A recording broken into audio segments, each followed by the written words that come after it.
नमस्कार। दिन भर की बड़ी खबरों में आपका स्वागत है। मैं हूं शिवानी। आज के खबरों में बात होगी, संसद की कार्यवाही आज मिनटों में हुई समाप्त, लेकिन एक बयान ने देश से विदेश तक में छेड़ दी एक बहस की और सख्त हुआ सुप्रीम कोर्ट। केंद्र सरकार को जमकर लगाई। वहीं राहुल गांधी पहुंचे सुप्रीम कोर्ट, आय से अधिक संपत्ति वाले मामले को दी चुनौती की। आगे यूपी में भाजपा का सुपड़ा साफ करने की तैयारी में अखिलेश की और सीजेपी फाउंडर अभिजीत दीपके का बड़ा बयान मचा सियासी तूफान की। खबर के अंत में बात होगी, क्या बिहार में होने वाला है खेला? अंदर खाने फैली सनसनी की। इसी के साथ आज दिन भर की सही बड़ी और प्रमुख खबरों को जानेंगे विस्तार से। उससे पहले एक नजर सुर्खियों पर। पंजाब के पूर्व डिप्टी सीएम सुखबीर बादल पर गुरुद्वारे में हुआ वार। नांदेड़ में निहंग ने किरपाड़ मारी। 2024 में भी गोल्डन टेम्पल में सुखबीर पर हुई थी फायरिंग। मायावती ने पूर्व मंत्री अंटू मिश्रा को बीएसपी से निकाला। सतीश मिश्रा के ममेरे भाई हैं ये। बसपा सरकार में स्वास्थ्य मंत्री भी रह चुके हैं। भाजपा में जाने की अटकलें थी। कांग्रेस प्रदेशाध्यक्ष ने HKRN को रोजगार का ढोंग बताया। बोले 24 लाख में से केवल 15,000 को मिली नौकरी। 19 अगस्त को प्रदर्शन का ऐलान। सपा ने 1,57,000 रुपए जुटाया। राम मंदिर को दान नहीं करेगी। अखिलेश रिजिजू आपस में भिड़े। रवि किशन बोले जेनजी ने पागल बनाया इनको। आरजीकर मामले में पूर्व टीएमसी विधायक निर्मल घोष गिरफ्तार। पीड़िता के अंतिम संस्कार में गड़बड़ी का है आरोप। सवाल पूछते हैं लेकिन जवाब नहीं सुनते। संसद में हो रहे विरोध पर कंगना का राहुल पर वार। कहा यह कैसा व्यवहार है? पाकिस्तान कर सकता है परमाणु बम का इस्तेमाल। चीन के वायरल प्रोफेसर का दावा, वजह भी बताई। हल्द्वानी में शुद्धिकरण पर खड़गे बोले बीजेपी ने अपमान किया। जेपी नड्डा का जवाब, जांच कराएंगे। स्पीकर बोले दोषियों को मिले सजा। पुतिन पहली बार जापान के दावे वाले कुरिल आइलैंड पहुंचे। जापान बोला ये हमारा हिस्सा। 80 साल में 4 द्वीपों को लेकर दोनों में विवाद।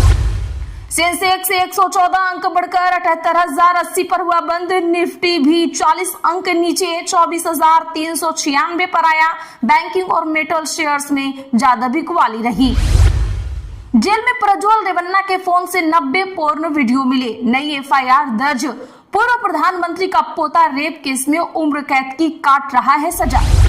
बॉम्बे हाई कोर्ट ने कहा माल्या SBI विवाद खत्म करें, इससे देश की अर्थव्यवस्था पर बुरा असर पड़ रहा। ईडी से संपत्तियों का मांगा ब्यौरा। उन्हें बुरा क्यों लगता है? गटर जनरेशन वाले बयान पर कंगना रनौत ने दी सफाई। कहा कि कॉकरोच नाले से ही निकलते हैं तो इन्हें बुरा क्यों लगता है? चलिए जानते हैं अब खबरें विस्तार से। उससे पहले वीडियो को एक लाइक जरूर करें। आज संसद में कुछ ही मिनटों में कार्यवाही खत्म हो गई, लेकिन सदन के बाहर दिए गए एक बयान ने देश से लेकर विदेश तक नई बहस छेड़ दी है। एक तरफ लोकसभा महज 1 मिनट और राज्यसभा करीब 1 घंटे चलने के बाद अनिश्चित काल के लिए स्थगित हो गई, तो दूसरी तरफ प्रियंका गांधी के एक बयान के विरोध में 38 देशों के वैज्ञानिकों समेत हजारों लोग एकजुट हो गए हैं। आखिर इन दोनों घटनाओं का पूरा मामला क्या है, आइए देखते हैं इस रिपोर्ट में। संसद के मानसून सत्र के अंतिम दिन गुरुवार को लोकसभा की कार्यवाही अनिश्चित काल के लिए स्थगित हो गई। आखिर दिन लोकसभा की कार्यवाही सिर्फ 1 मिनट चली, जबकि राज्यसभा करीब 1 घंटे चली। स्पीकर ओम बिरला ने वंदे मातरम के गान के तुरंत बाद सदन की कार्यवाही स्थगित कर दी। मानसून सत्र के आखिर दिन सदन में पीएम मोदी और गृह मंत्री अमित शाह भी पहुंचे, हालांकि 1 मिनट से ज्यादा न रुके। वहीं राज्यसभा में आखिरी दिन MMDR संशोधन बिल पास हुआ। कांग्रेस अध्यक्ष मल्लिकार्जुन खड़गे ने हल्द्वानी में उनके कार्यक्रम के बाद शुद्धिकरण का मुद्दा उठाया। इसे लेकर राज्यसभा में विपक्ष ने जोरदार हंगामा किया, जिसके बाद से जेपी नड्डा समेत तमाम सांसदों ने खेद जताया। तय शेड्यूल के मुताबिक आज ही सत्र आखिर दिन था। हालांकि कार्यवाही शुरू होते ही विपक्ष भारी हंगामा करने लगा। आखिरी दिन सदन में पीएम मोदी और अमित शाह भी पहुंचे। अमित शाह ने जवाब देने की बात कही थी, हालांकि 1 मिनट में ही सदन स्थगित हो गई। पूरा सत्र करीब हंगामे की भेंट चढ़ा है। विपक्षी पार्टियां दिल्ली में हुए लाठीचार्ज के मुद्दे पर अमित शाह के बयान की मांग कर रही थीं, लेकिन अमित शाह इतने दिनों से सदन में नहीं आ रहे थे। साथ ही राम मंदिर पर चर्चा की मांग उठती रही है। विपक्ष ने चंदा किसने लूटा, अमित शाह सदन में आओ पूरे संसद सत्र के दौरान नारे लगाए। इस बीच संसद के बाहर दिया गया एक बयान देश भर में नई बहस की वजह बन गया। कांग्रेस कांग्रेस सांसद प्रियंका गांधी ने आईआईटी मद्रास के निदेशक प्रोफेसर वी कामकोटी को लेकर गोमूत्र एक्सपर्ट शब्द का इस्तेमाल किया। इसके बाद सोशल मीडिया पर विरोध तेज हुआ। आयोजकों के अनुसार प्रोफेसर कामकोटी के समर्थन में शुरू किए गए ऑनलाइन अभियान में 38 देशों के वैज्ञानिकों समेत करीब 14,000 लोगों ने समर्थन दर्ज कराया। कई शिक्षाविदों का कहना है कि वैज्ञानिकों के विचारों से असहमति हो सकती है, लेकिन व्यक्तिगत टिप्पणियां उचित नहीं है। क्या अब चिप्स, नमकीन, बिस्कुट और दूसरे पैकेज्ड फूड के पैकेट पर सिगरेट की तरह साफ चेतावनी लिखी जाएगी? सुप्रीम कोर्ट ने केंद्र सरकार को कड़े शब्दों में कहा है, अगर आप फैसला नहीं करेंगे तो हमें आदेश देना पड़ेगा। तो आखिर सुप्रीम कोर्ट इतना सख्त क्यों हुआ है? क्या है ये मामला? आइए देखते हैं इस रिपोर्ट में। देश में बढ़ती डायबिटीज, मोटापा और दिल की बीमारियों को लेकर सुप्रीम कोर्ट ने केंद्र सरकार और भारतीय खाद्य सुरक्षा एवं मानक प्राधिकरण यानी FSSAI से कड़ा सवाल पूछा है। अदालत का कहना है कि लोगों को ये जानने का पूरा अधिकार है कि वे जो पैकेज्ड फूड खरीद रहे हैं उसमें नमक, चीनी और फैट कितनी मात्रा में है। सुनवाई के दौरान सुप्रीम कोर्ट ने कहा कि अगर सरकार इस मामले में फैसला नहीं लेती तो अदालत को आदेश जारी करना पड़ेगा। अदालत ने यह भी साफ किया कि लोगों की सेहत किसी भी व्यवसायिक हित से ज्यादा महत्वपूर्ण है। यह मामला पैकेज्ड फूड के front of pack warning label यानी पैक के सामने साफ और बड़े अक्षरों में चेतावनी लिखने से जुड़ा है। ऐसे लेबल से उपभोक्ताओं को तुरंत पता चल सकेगा कि किसी उत्पाद में चीनी, नमक या सैचुरेटेड फैट की मात्रा ज्यादा है। सुप्रीम कोर्ट पहले भी केंद्र से इस विषय पर जल्द निर्णय लेने को कह चुका है। अगर आने वाले समय में इस व्यवस्था को लागू किया जाता है तो chips, cold drink, biscuit, instant noodles और दूसरे प्रोसेस्ड फूड के पैकेट्स पर स्पष्ट चेतावनी दिखाई दे सकती है। इसका उद्देश्य लोगों को अधिक जागरूक बनाना और स्वस्थ विकल्प चुनने में मदद करना है। अब सबकी नजर केंद्र सरकार और FSSAI के अगले कदम पे है। हालांकि FSSAI की लगातार खाद्य सुरक्षा के मुद्दे पर आलोचना देखी जाती रही है। कांग्रेस सांसद और लोकसभा में विपक्ष के नेता राहुल गांधी ने इलाहाबाद हाईकोर्ट के उस आदेश को सुप्रीम कोर्ट में चुनौती दी है जिसमें उनकी कथित आय से अधिक संपत्ति के मामले में ED और CBI से जांच कराने के निर्देश दिए गए थे। यह मामला एक याचिका से जुड़ा है जिसमें राहुल गांधी के घोषित आय और उनके कथित संपत्तियों की जांच की मांग की गई थी। इलाहाबाद हाईकोर्ट ने सुनवाई के दौरान संबंधित एजेंसियों से शिकायत पर कानून के अनुसार कार्रवाई करने को कहा था। अब राहुल गांधी ने इसी आदेश को सुप्रीम कोर्ट में चुनौती दी है।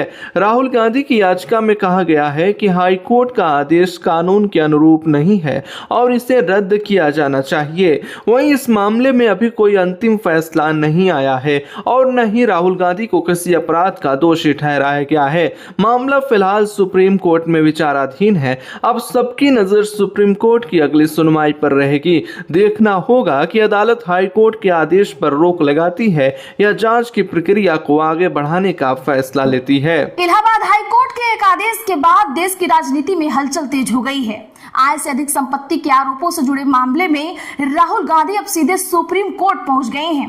आखिर कोर्ट ने क्या कहा था और राहुल गांधी ने उस आदेश को क्यों चुनौती दी थी? क्या है ये मामला? आइए जानते हैं इस रिपोर्ट में। उत्तर प्रदेश की राजनीति में महिलाओं को लेकर सियासत अचानक गर्मा गई है। एक तरफ बीजेपी की योजनाएं चर्चा में हैं, तो दूसरी तरफ समाजवादी पार्टी के अध्यक्ष अखिलेश यादव ने ऐसा बयान दिया है जिसने चुनावी माहौल को नई दिशा दे दी है। क्यों उन्होंने बीजेपी के पैसे को पाप की कमाई बताया और महिलाओं से 40,000 रुपए देने का वादा किया है? क्या कुछ है ये पूरी खबर, देखिए इस रिपोर्ट। उत्तर प्रदेश में महिलाओं को आर्थिक सहायता देने के मुद्दे पर समाजवादी पार्टी के राष्ट्रीय अध्यक्ष अखिलेश यादव ने बीजेपी सरकार पर तीखा हमला बोला है। उन्होंने कहा कि बीजेपी महिलाओं को जो पैसा दे रही है वो पाप की कमाई है और प्रदेश की धर्म भीरू महिलाएं ऐसा पैसा कभी स्वीकार नहीं करेंगी। अखिलेश यादव ने ऐलान किया कि अगर उत्तर प्रदेश में समाजवादी पार्टी की सरकार बनती है तो महिलाओं को हर साल 40,000 रुपए की आर्थिक सहायता दी जाएगी। इतना ही नहीं, उन्होंने यह भी कहा कि इस राशि में हर साल की बढ़ोतरी की जाएगी ताकि महिलाओं पर महंगाई का असर कम पड़े और उन्हें लगातार ज्यादा आर्थिक सहयोग मिलता रहे। अखिलेश यादव के इस बयान के बाद प्रदेश की राजनीति में बहसबाजी तेज हो गई है। दरअसल उत्तर प्रदेश में अगले साल विधानसभा चुनाव होने हैं। उससे पहले महिला वोटरों को साधने की कवायद तेज हो गई है। अखिलेश यादव का बयान उस खबर के बाद आया है जिसमें कहा जा रहा है कि मुख्यमंत्री योगी आदित्यनाथ की सरकार महिलाओं के लिए बड़ी आर्थिक सहायता वाली योजना लाने पर मंथन कर रही है। बताया जा रहा है कि प्रस्तावित योजना के तहत महिलाओं को 50,000 रुपए की आर्थिक मदद देने का विचार है। हालांकि अभी इसे लेकर सरकार की ओर से औपचारिक घोषणा नहीं की गई है। रिपोर्ट्स के अनुसार 50 लाख महिलाओं को इस स्कीम से जोड़ने का प्लान है। चुनाव से पहले 20,000 की पहली किस्त अकाउंट में क्रेडिट होगी। सरकार बनने के बाद 10,000 रुपए की 3 किस्तें दी जाएंगी। सरकार में योजना को लेकर मंथन शुरू हो गया है। चुनाव अगले साल जनवरी फरवरी में हो सकते हैं और उससे पहले इसे लागू किया जा सकता है। दरअसल पिछले साल बिहार विधानसभा चुनाव में बड़ी जीत दर्ज करने के बाद बीजेपी की नजर अब यूपी पर है। बिहार में चुनाव से ठीक पहले महिलाओं के खातों में 10,000 रुपए भेजे गए थे। उसी तर्ज पर यूपी में भी योजना शुरू करने की तैयारी है। पहले वोटर सरकार चुनता था, अब सरकार वोटर चुनती है। इस एक बयान ने देश की राजनीति में नई बहस छेड़ दी है। कॉकरोच जनता पार्टी से जुड़े नेता ने न सिर्फ चुनावी व्यवस्था पर सवाल उठाए बल्कि ये भी कहा कि सीजेपी को राजनीतिक पार्टी नहीं बनाया जाएगा क्योंकि पार्टी बनते ही उसे आसानी से तोड़ा जा सकता है। आखिर इस बयान के पीछे क्या वजह है और इसका राजनीतिक मतलब क्या है, आइए जानते हैं इस रिपोर्ट। सीजेपी के फाउंडर अभिजीत दीपके ने चुनावी व्यवस्था और लोकतांत्रिक प्रक्रिया को लेकर बड़ा बयान दिया है। उन्होंने कहा कि एक समय था जब वोटर अपनी पसंद से सरकार चुनता था, लेकिन अब हालात ऐसे हो गए हैं कि सरकार ही वोटर चुनने लगी है। उनके इस बयान को चुनावी प्रक्रिया और मतदाता सूची को लेकर उठ रहे राजनीतिक सवालों से जोड़कर देखा जा रहा है।